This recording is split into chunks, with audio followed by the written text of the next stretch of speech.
Some killers burst into the public eye, others take their time. This story didn't start with flashy headlines or manhunts, but instead, it began years earlier, born of instability in a life lived on the fringes. By the time anyone realized what was going on, it was too late. The damage had been done, and people disappeared from places meant to be peaceful getaways.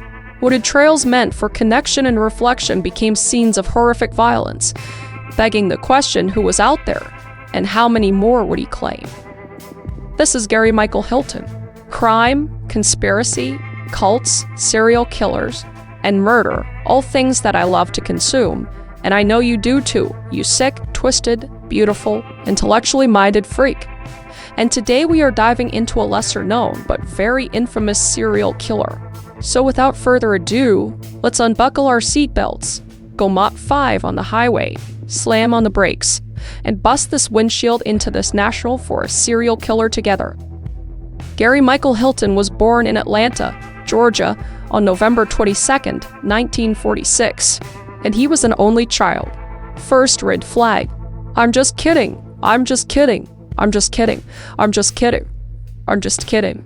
And his parents divorced while he was very young, and his biological father had a military background and was mostly absent from Gary's life, eventually starting another family. And his mother, Cleo, remarried a man named Nilo DeBag. So with his real dad out of the picture, Hilton was left under the authority of a stepdad who would be a central figure in his childhood trauma. Now, Gary's home life was horrible, and as later described by psychiatrists who evaluated him, his stepfather was emotionally abusive, directing his anger towards both Gary and his mother, because he required and told Gary that he should quit school and join the workforce as he did when he was a kid. And at one point, his stepfather gave Gary a beautiful jacket that he later tore up to discipline him. And Cleo also never formed a loving relationship with her son, appearing to mostly side with his stepfather Nilo and distancing herself from Gary completely. And he would later say that he couldn't remember ever being hugged by his mother as a child, which is really sad, though some reports note that there was a possibility of sexual abuse between them as well, but that is unconfirmed. Shutterstock. True. But that parental rejection would stay with him. And as a young boy, Gary became socially isolated, struggling to connect with other people and preferring to spend time alone. And he preferred animals to people, especially dogs, finding in them the sort of companionship he was never quite able to get at home. And to add injury to insult, Gary suffered major head trauma around age 10 when a folding Murphy bed fell on him, tearing his scalp open. The resulting surgery required more than 200 stitches, and he spent a significant amount of time in the hospital recovering. And specialists would later note that this type of damage, especially to the frontal lobe or this term, as we've seen in other serial killers, can affect impulse control and emotional regulation, and even more so to children as these parts of the brain do not fully develop until adulthood. So by his early teens, Gary's home situation had reached a breaking point, and Cleo and Nilo had separated for a bit, but Nilo, his stepfather, would regularly come back around and beg for her back. And one of these times, Gary faced Nilo in a direct confrontation as a result of years of abuse and tension, and he threatened to shoot Nilo if he didn't leave. And Nilo grabbed a mattress and placed it between them, taunting Gary to shoot him. So Gary then shot his stepdad through the mattress with a shotgun. And at this point, he was only 13 to 14 years old. Unfortunately, Nilo survived and chose not to press charges. You know, cause he asked him to shoot him. It's just no wonder this kid grew up fucked up. Like, my gosh, there's obviously I have empathy for the kid and everything.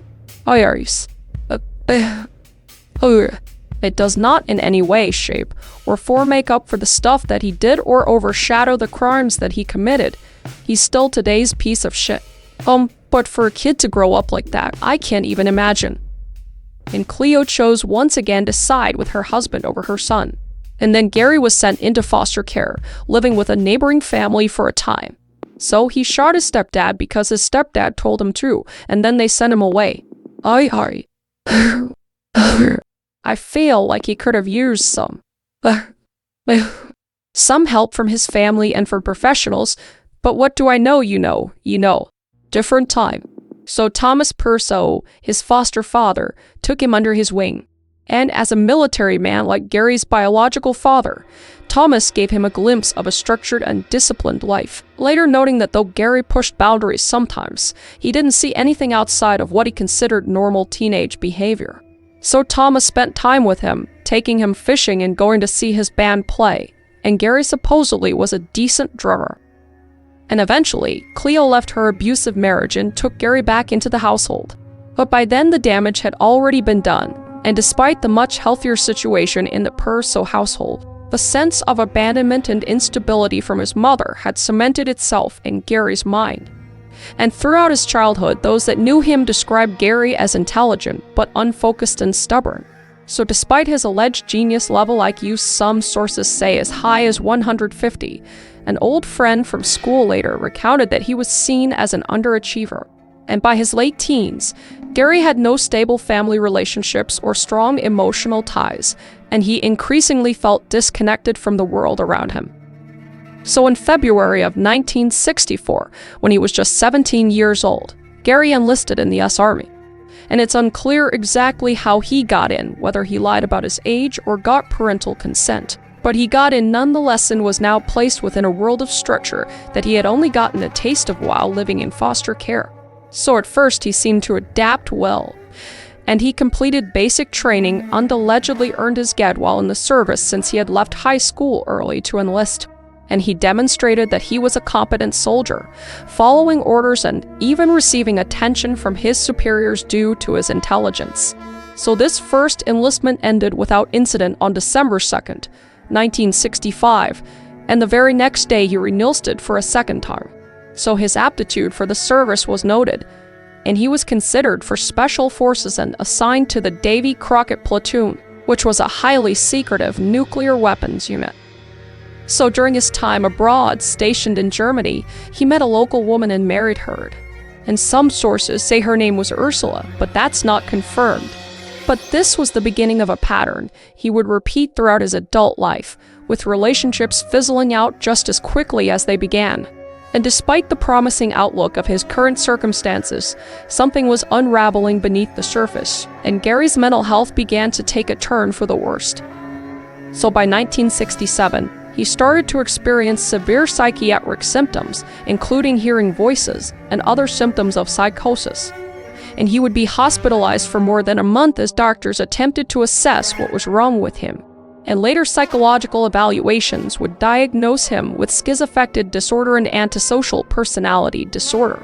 And in the end, the structured military life proved not quite enough to help him handle the issues within that had been growing since his childhood. And the emotional and physical trauma appeared to fully come together during this time. So Gary was no longer fit for service, and he was discharged early from the Army for unsupervisibly on July 14, 1967. Though this is technically still an honorable discharge, the reason was psychiatric, due to Hilton's undesirable character traits. And he would later describe his military training as what allowed him to separate killing from morality, which later courts would condemn as offensive to those veterans who still obey the rules of law. So Hilton returned from service as a young man at only 21 years old. And the Army had equipped him with a newfound discipline and survival skills, but he was living with untreated mental illness and trauma. But still, he had a new wife and a chance to start his own life outside the bounds of a troubled home, foster care, or the military. But regular civilian life didn't seem to suit him. And though it didn't remove his problems, the structure of the Army seemed to hold him together more so than he thought. And after leaving, he settled into a pattern of instability with a number of short-lived relationships. So the marriage to his wife from Germany ended abruptly, and he found himself quickly getting married to a woman named Sue in 1916. And they were together for barely 2 years, divorcing in Florida in 1971. And then he tried again a few years later, in August of 1977, when he married Adina Avon Bowe in Georgia. This marriage fell apart even faster than the last, with a divorce happening by May of the following year. And finally, in March 1979, Hilton married one last time to Betty Sue Edwards Galloway, and she was a security officer, at Stone Mountain Park. And their marriage lasted only 7 months, ending in October of 1979. And notably, none of these relationships produced children, though some of them brought children in from previous relationships, and allegedly, Hilton actually molested a couple of these children. And this is where my empathy completely dissipates, cause he is a fucking monster. And this could be possibly an echo of what may have happened to him in his own childhood, but again, no fucking excuses. Though other accounts demonstrate that he was actually a caring stepdad. And both of these things can be true in different marriages, but nothing is completely confirmed, so I just want to make that clear. So by his mid-32s, Hilton had given up on the idea of marriage. No fucking shit, dude. You failed at that like 4 times. So he would live alone, moving wherever the situation took him, and he worked a series of average jobs, including manual labor and sales. And he even briefly qualified for a Florida chauffeur license, but that was lost after a DUI conviction in January of 1973, and his license was revoked, and he never took steps to reinstate it. So throughout the 80 seconds on 90 seconds, Hilton steadily built himself a criminal record. And though violence wasn't included in these offenses, he was arrested for arson in 1982 when convicted of drug possession and carrying an illegal firearm in 1983. So he cycled through various arrests for theft, fraud, and deception over the next several years. And in 1987, he was charged with theft by deception and marijuana possession. And in 1994, he was accused of operating a fake charity scheme, which led to 21 counts of fraud. That's a new low, where he pleaded guilty and received probation. So time and time again, Hilton managed to avoid serious jail time through probation, keeping him significantly more mobile than a locked cell would do. And his former attorney and friend, Samuel Reel, said that though he had quote-unquote, some crookedness in him and a couple of screws loose, nothing about his behavior at the time suggested what he would later be known for. In fact, this attorney had a side gig of filmmaking that Hilton would find himself involved with, and it was a low-budget horror film called Deadly Run, about a serial killer who abducted women and took them into the woods, where he would release and hunt them for sport. Very similar to the serial killer Robert Hansen, which I will cover as soon. And Hilton pitched the idea and even found a remote cabin location in Georgia for filming the murder scenes. And of course, without the later context of his life, nothing about this was immediately alarming. But years later, it's quite prophetic. And with Hilton's eventual arrest, Reel was shocked, saying, quote, "I had no clue whatsoever. He was very nice to me and to everyone I knew, wonderful to animals. I had absolutely no fear of him," unquote. So we're gonna see real quick why all of this is horribly ironic.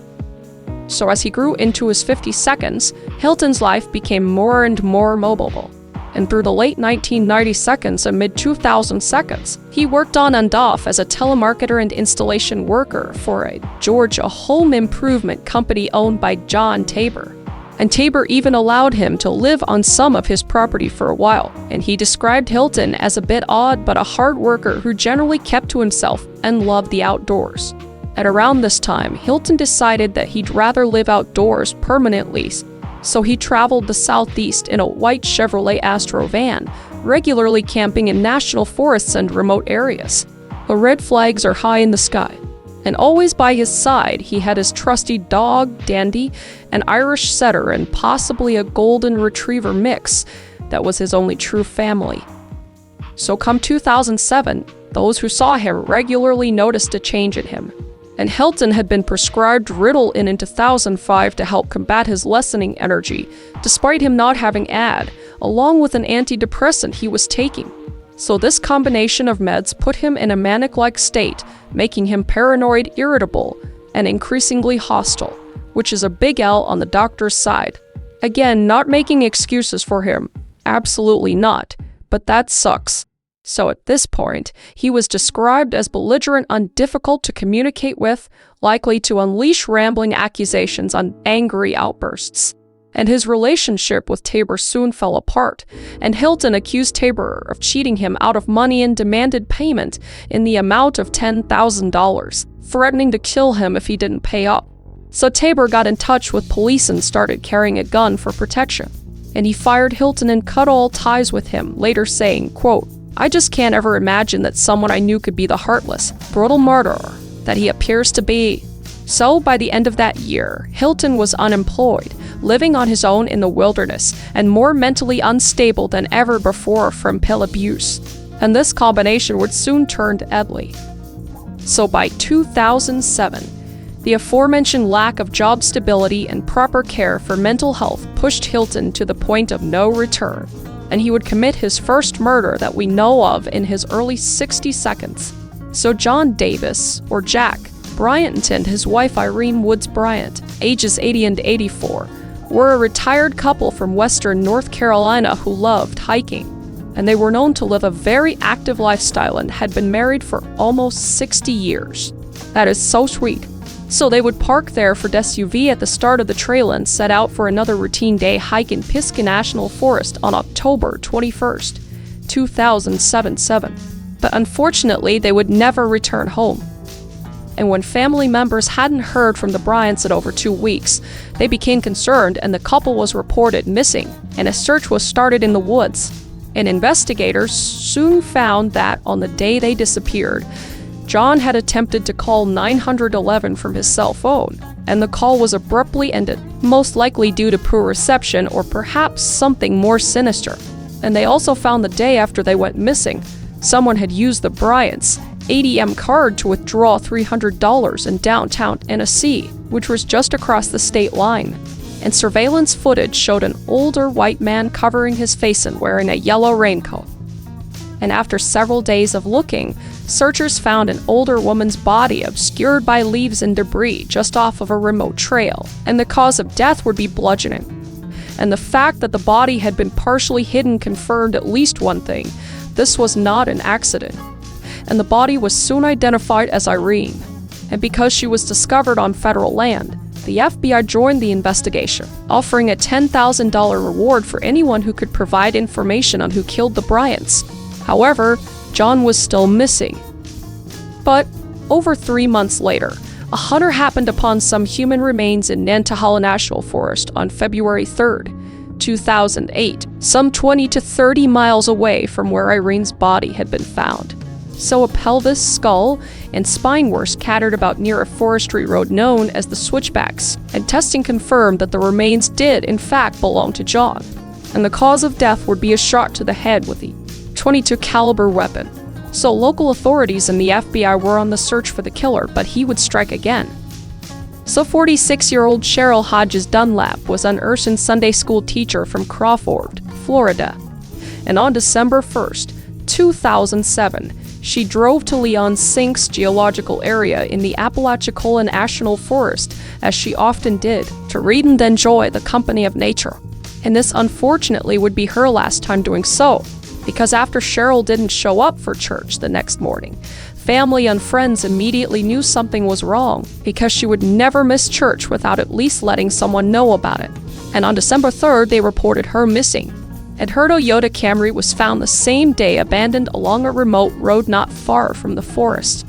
And the car had a flat tire, but there didn't appear to be any signs of struggle. And as the search for Cheryl grew more intense, investigators learned that her ATM card was being used, just like the victims before. And between December 2nd and 4th, someone had made 5 withdrawals in the total of $700 in the Tallahassee area. And surveillance footage of the withdrawals showed a man wearing gloves, a hat, and a mask to hide his identity. And 2 weeks after her disappearance, a hunter saw some buzzards circling near a forest road on December 15th, and beneath the trees, he made a horrific discovery. It was a headless body lying hidden from the pathway, and the body was also missing its hands.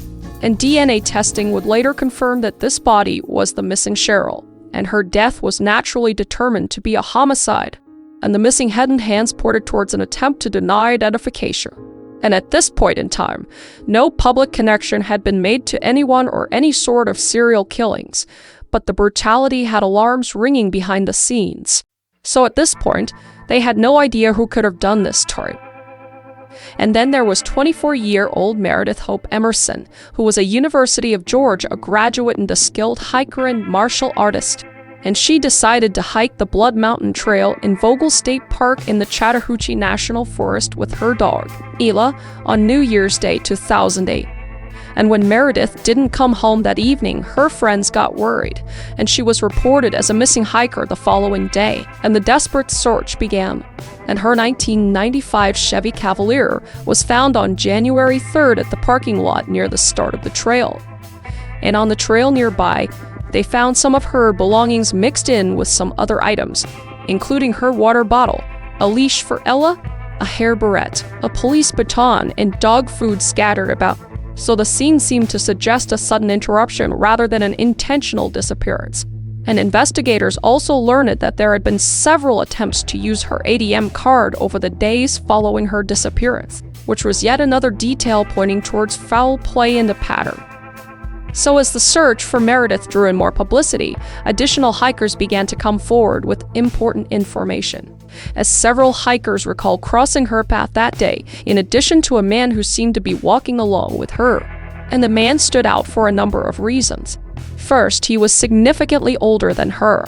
And second, like Meredith, he also had a canine companion with him. And two, he carried some high-end hiking gear. And notably, he also had a police baton on him. So clearly this man seemed to be the last person seen near Meredith. So investigators now had an unidentified subject and were searching hard to bring him in for questioning. And fortunately, Hilton's former employer, John Tabor, had been watching the news and saw the coverage on Meredith's disappearance. And when he saw and heard the description of the suspect, he knew, and he immediately recognized him as Gary Hilton, an older man with a dog drifting through the woods. So Tabor quickly contacted the authorities and gave them Hilton's name along with a description of his vehicle and a license plate number. What'd it go? So they had enough to publicly label Hilton as a person of interest, and the Georgia Bureau of Investigation, or the GBI, did so promptly. And investigators were honing in. And on January 4th, a 911 call placed by a witness at a Chevron gas station in DeKalb County saying, quote, "The guy you were looking for is cleaning out his van," unquote. So police rushed to the scene, arriving to find none other than Hilton exactly as described, aggressively cleaning out his Chevy Astro van. And he appeared to be frantically doing so, like he was trying to remove evidence from the vehicle. Very subtle, my guy. So officers arrested him on the spot. And as investigators examined the van, they saw traces of blood present, and that the rear seatbelt had been cut out. And they also found several items. Quote, items recovered from the van included clothing, jackets, gloves, camping equipment, duffel bags to sleeping bags, high-tech boots, a camera, tobacco, rolling papers, Hilton's Georgia driver's license, tape, paper towels, maps to BB pistols, a book purchased at a Tallahassee bookstore, and dog food, unquote. And when they canvassed the nearby area, they discovered what seemed to be damning evidence thrown into a nearby dumpster.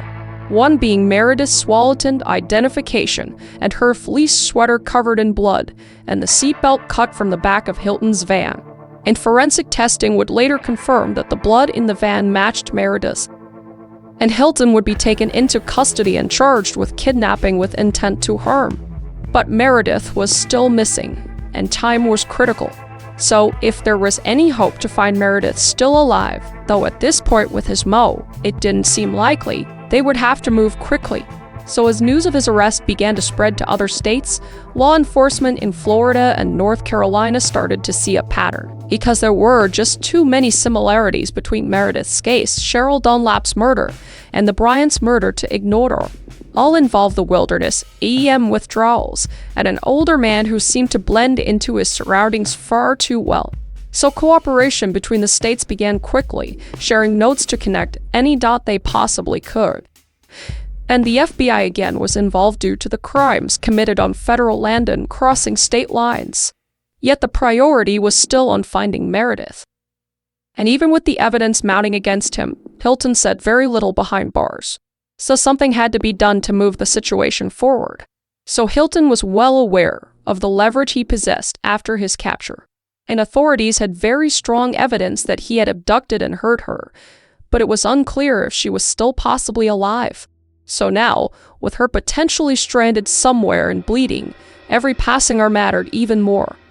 And this pressure pushed prosecutors to place an offer at his feet. And if he agreed to fully cooperate by confessing and revealing where Meredith was, the state of Georgia would remove the death penalty as a possibility. And Hilton responded with a seemingly unusual request, but one that made sense after understanding his background, because he asked that his dog Andy be placed in a good home, and they agreed. And the deal was finalized on January 7th.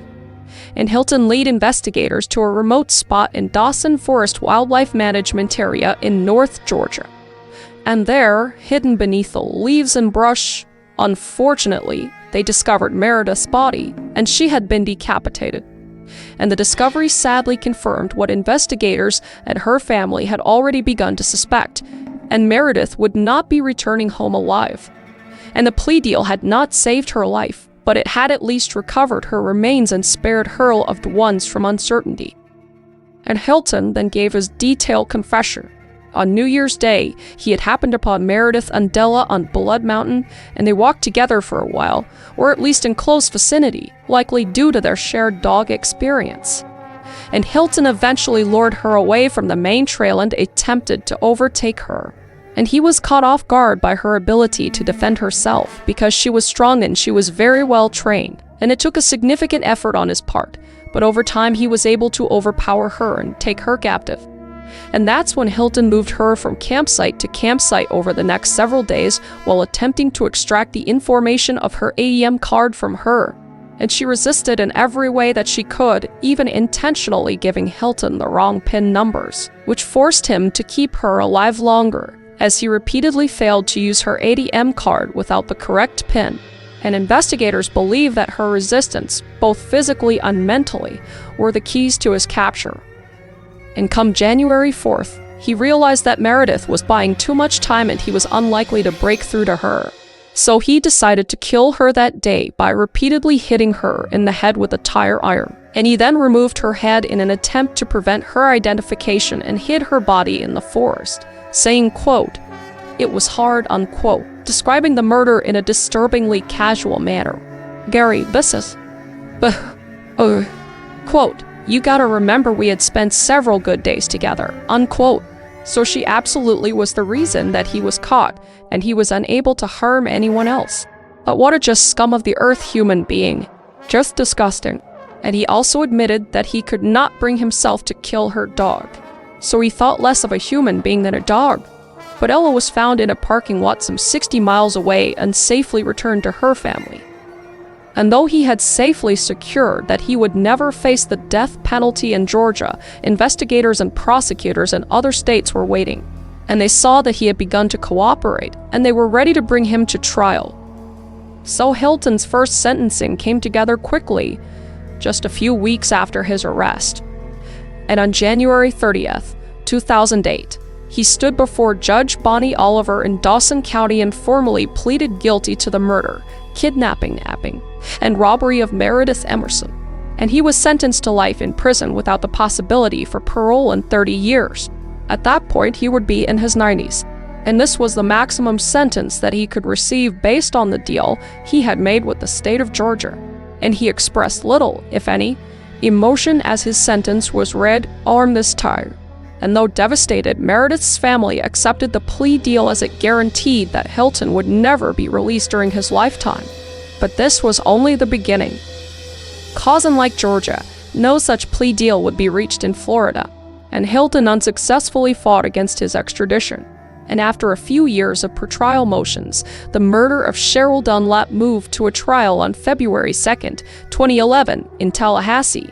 And prosecutors presented a detailed case as to Hilton's guilt, laying out all of the facts, because witnesses placed Hilton in the area near where Cheryl disappeared. Some saw him digging through her car.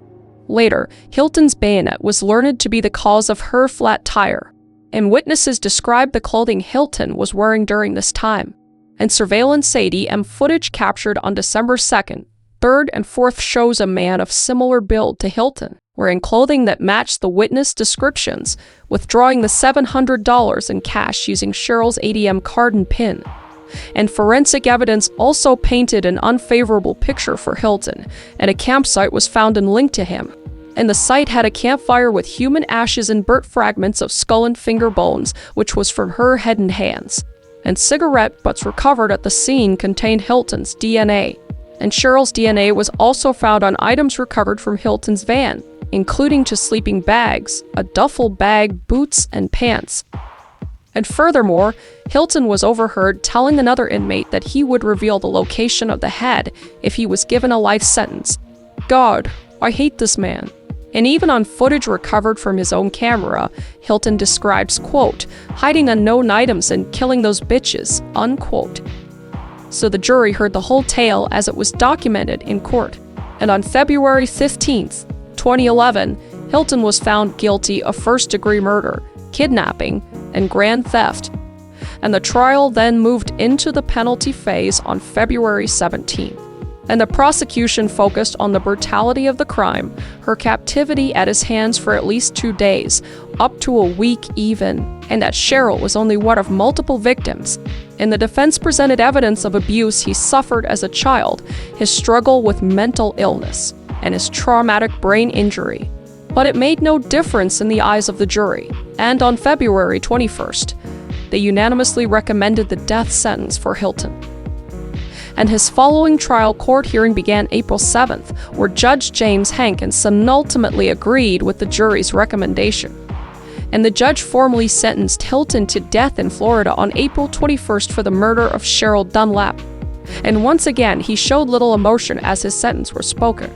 And he would be transferred to Florida's death row the following day. And as mentioned, the murders of John and Irene Bryant in North Carolina were considered a federal offense since they occurred on federal land. And as such, federal authorities took the lead. And in June 2011, a federal grand jury indicted Hilton on 5 counts, including 2 counts of first-degree murder, kidnapping, robbery, and firearms charge. And Hilton initially decided to plead not guilty, leading the case towards yet another death penalty trial. But in March 2012, Hilton had a seeming change of heart and decided to plead guilty to all charges as part of another plea deal to avoid a second death penalty. Which, of course, that doesn't make sense to me. You're gonna die anyway, but alright, whatever. At least you have a change of heart, I guess. And he confessed that he had run into the Bryants on the trail, killed Irene, at least once or mentions because it would have been difficult to control both of them, and then killed John. And he proceeded to force John to give up the PIN for their ATM card. And once he had finished using the card, he shot John in the head, dumping his body in the woods. And he would be sentenced to for life sentences, an additional 15 years for robbing the Bryants' ATM card. And these life terms were ordered by a District Judge Martin Ridinger to be served consecutively. In considering federal life sentences offer no possibility of parole, Hilton had just earned himself another several hundred years in prison. And if he wasn't already guaranteed to rot in his cell, this guaranteed his soul would rot till this time. So with the federal case closed, Hilton had been convicted of 4 murders, receiving multiple life sentences from Georgia and the federal level, as well as a death sentence from Florida. So on the day of his federal sentencing, Ann Ompkins, the U.S. Attorney for the Western District of North Carolina, said, quote, "Our thoughts and prayers are with the family and friends of the victims. And while today's outcome cannot bring back John and Irene Bryant, it is our sincere hope that everyone impacted by Hilton's heinous crime can finally have some closure," unquote. And she also underscored the effort across jurisdictions to make sure Hilton was held accountable for his misdeeds, a sentiment that all involved, except for maybe Hilton himself or his attorneys, share. So post-death sentence, the legal process moved into the most drawn-out and technical phase, because Hilton's case regarding the murder of Cheryl Dunlap was automatically reviewed by the Florida Supreme Court. And his attorneys challenged multiple aspects, arguing that errors made during the trial had not given him his right to a fair sentencing process. and among them that certain testimony about his alleged past criminal conduct should not have been allowed, and that the court improperly rejected his lack of capacity mitigating factor. Like, nobody cares about your past stuff. You murdered a human being. And in July of 2013, the Florida Supreme Court upheld Hilton's conviction and death sentence. Thank God. And they found the evidence of Hilton's guilt was substantial, and that the death penalty was in proportion to the brutality of his crime and his multiple murders, noting that the aggravating factors far outweighed the mitigating ones in regards to the meticulous manner in which he carried out Cheryl's murder. Furthermore, that his attempt to destroy evidence showed a degree of cold-bloodedness deserving of death. And though his direct appeal failed, he continued to pursue any avenue he had available to him, eventually finding his way back through the appeals process to the Florida Supreme Court once more in 2021. And this time, his lawyers claimed that his counsel at trial was ineffective at assisting him, particularly in the area of presenting mitigating evidence regarding his abusive childhood, mental health, and brain injuries. And in August of that year, the Florida Supreme Court released a third eye for Page ruling denying Hilton's appeal yet again, affirming his death sentence. And the court acknowledged his troubled past, but ultimately decided that, quote, the evidence of aggravation in Hilton's case is overwhelming, unquote. And even if the jury had heard more of these supposed mitigating factors, it would not have changed the outcome for him. And they also dismissed his claims that the trial judge ruled in a biased manner, or that the trial should have been moved to a different location due to pre-trial publicity. And the court held that Hilton received his fair trial, and that, quote, confidence in the outcome of that penalty phase is not undermined, unquote, by any new evidence presented. And though the ruling was a rather significant blow, Hilton's attorney claims that, quote, the road is not over for Mr. Hilton, unquote. Just let it go. Let him go, all right. And they will be discussing his options either for a rehearing or for filing with the U.S. Supreme Court. But regardless of their endeavors, prosecutors fully intend to make sure he sees his sentence through.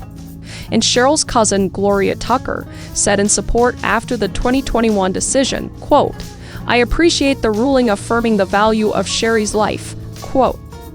So Hilton is currently still on death row at Union Correctional Institution in Rayford, Florida, where he has been since his conviction in 2011, and he is now 79 years old. And his health has reportedly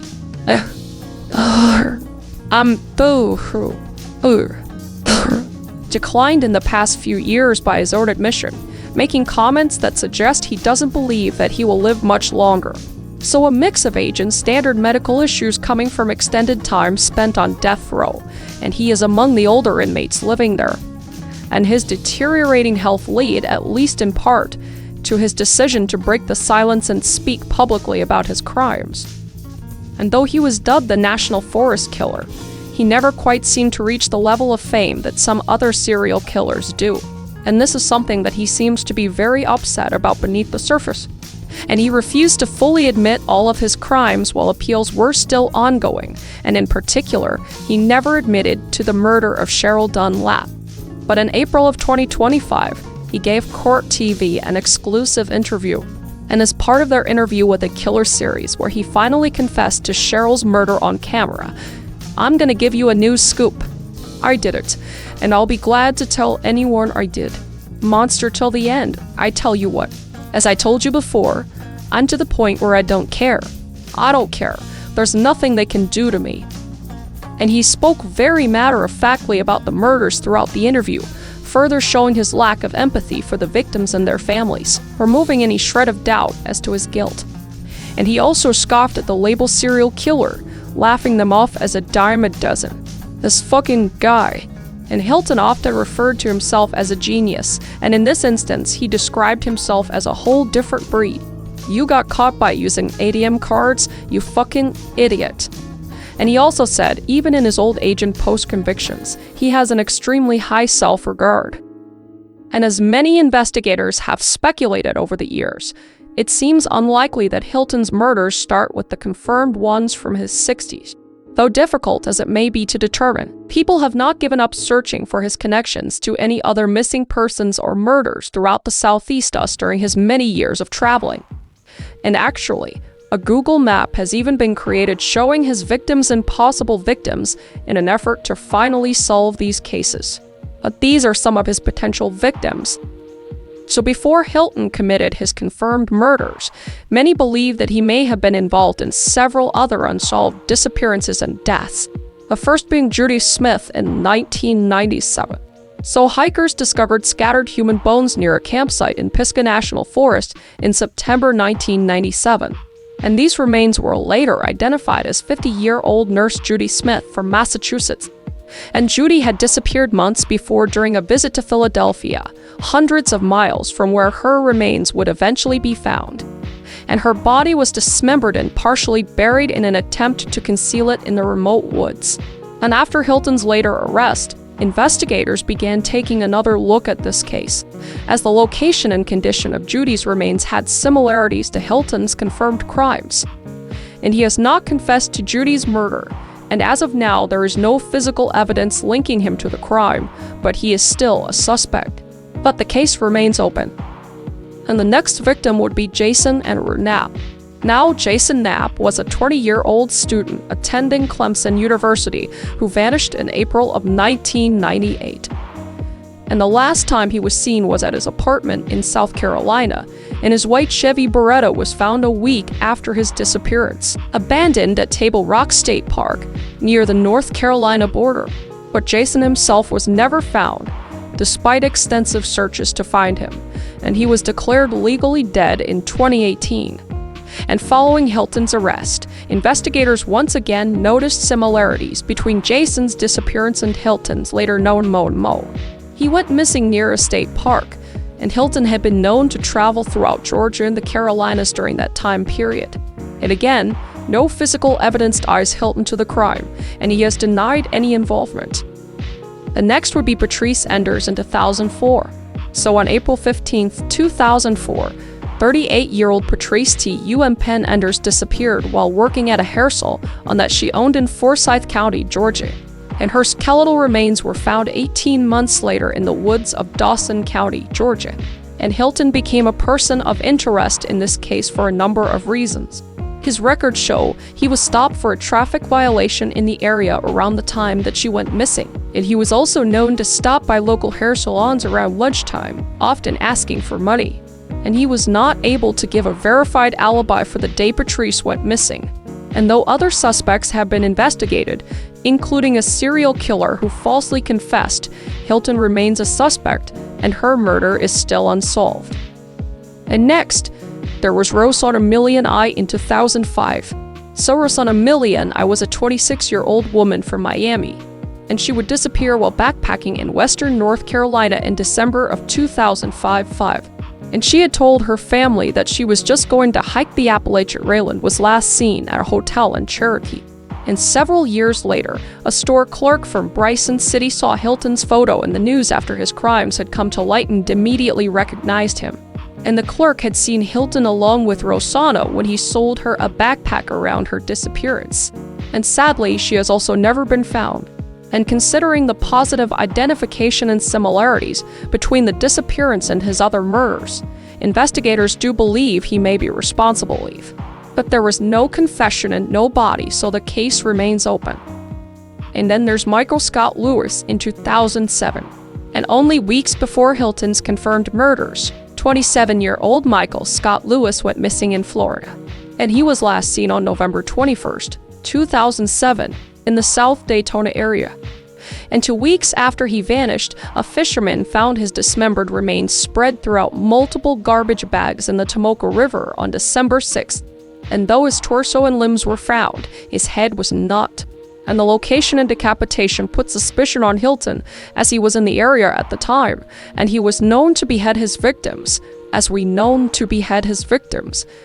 know. So Hilton is not the only current suspect, and more recently another person of interest, Nelsite Etley, is being investigated, cause she killed and dismembered another man in 2018. So the case remains unsolved.